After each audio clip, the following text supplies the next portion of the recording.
जंगल में एक शेर रहता था।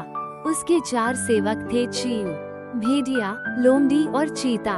चील दूर दूर तक उड़कर समाचार लाती। चीता राजा का अंगरक्षक था, सदा उसके पीछे चलता। लोमड़ी शेर की सेक्रेटरी थी। भेड़िया गृहमंत्री था। उनका असली काम तो शेर की चापलूसी करना था। इस काम में चारों माहिर थे, इसलिए जंगल के दूसरे जानवर उन्हें चापलूस मंडली कहकर पुकारते थे। शेर शिकार करता, जितना खा सकता वो खाकर बाकी अपने सेवकों के लिए छोड़ जाया करता था। उससे मजे में चारों का पेट भर जाता। एक दिन चील ने आकर चापलूस मंडली को सूचना दी, भाइयों, सड़क के किनारे एक ऊंट बैठा है। भेड़िया चौका ऊंट किसी काफिले से बिछुड़ गया होगा। चीते ने जीभ चटकाई, हम शेर को उसका शिकार करने को राजी कर लें तो कई दिन दावत उड़ा सकते हैं। लोमड़ी ने घोषणा की, यह मेरा काम रहा।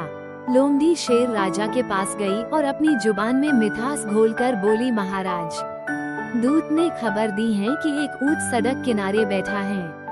मैंने सुना है कि मनुष्य के पाले जानवर का मांस का स्वाद ही कुछ और होता है। बिल्कुल राजा महाराजाओं के काबिल। आप आज्ञा दें तो आपके शिकार का ऐलान कर दूं?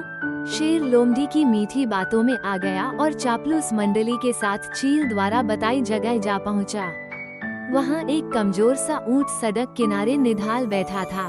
उसकी आंखें पीली पड़ चुकी थीं। उसकी हालत देखकर शेर ने पूछा, क्यों भाई, तुम्हारी यह हालत कैसे हुई? ऊंट कराहता हुआ बोला, जंगल के राजा, आपको नहीं पता इंसान कितना निर्दयी होता है। मैं एक ऊँटों के काफिले में एक व्यापार माल धो रहा था। रास्ते में मैं बीमार पड़ गया। माल धोने लायक नहीं, उसने मुझे यहाँ मरने के लिए छोड़ दिया। आप ही मेरा शिकार कर मुझे मुक्ति दीजिए। ऊँट की कहानी सुनकर शेर को दुख हुआ। अचानक उसके दिल में राजाओं जैसी उदारता दिखाने की जोरदार इच्छा हुई। शेर ने कहा, ऊँट, तुम्हें कोई जंगली जानवर नहीं मारेगा। मैं तुम्हें अभय देता हूँ। तुम हमारे साथ चलोगे और उसके बाद हमारे साथ ही रहोगे। चापलूस मंडली के चेहरे लटक गए। भेड़िया फुसफुसाया, ठीक है, हम बाद में इसे मरवाने की कोई तरकीब निकाल लेंगे। फिलहाल शेर का आदेश मानने में ही भलाई है। इस प्रकार ऊंट उनके साथ जंगल में आया। कुछ ही दिनों में हरी घास खाने व आराम करने से वो स्वस्थ हो गया। शेर राजा के प्रति वो ऊंट बहुत कृतज्ञ हुआ। शेर को भी ऊंट का निस्वार्थ प्रेम और भोलापन भाने लगा।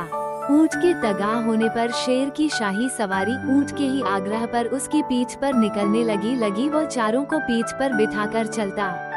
एक दिन चापलूस मंडली के आग्रह पर शेर ने हाथी पर हमला कर दिया। दुर्भाग्य से हाथी पागल निकला। शेर को उसने सूंड से उठाकर पटक दिया। शेर उठकर बच निकलने में सफल तो हो गया, पर उसे चोटें बहुत लगी। शेर लाचार होकर बैठ गया। शिकार कौन करता? कई दिन न शेर ने कुछ खाया और न सेवकों ने।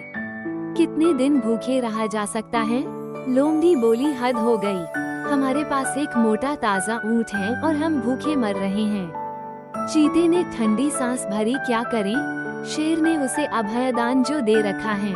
देखो तो ऊंट की पीठ का कुबा कितना बड़ा हो गया है। चर्बी ही चर्बी भरी है इसमें। भेड़िए के मुंह से लार टपकने लगी। ऊंट को मरवाने का यही मौका है, दिमाग लड़ाकर कोई तरकीब सोचो। लोमड़ी ने धूर्त स्वर में सूचना दी, तरकीब तो मैंने सोच रखी है। हमें एक नाटक करना पड़ेगा। सब लोमड़ी की तरकीब सुनने लगे। योजना के अनुसार चापलूस मंडली शेर के पास गई। सबसे पहले चील बोली, महाराज, आपको भूखे पेट रहकर मरना मुझसे नहीं देखा जाता।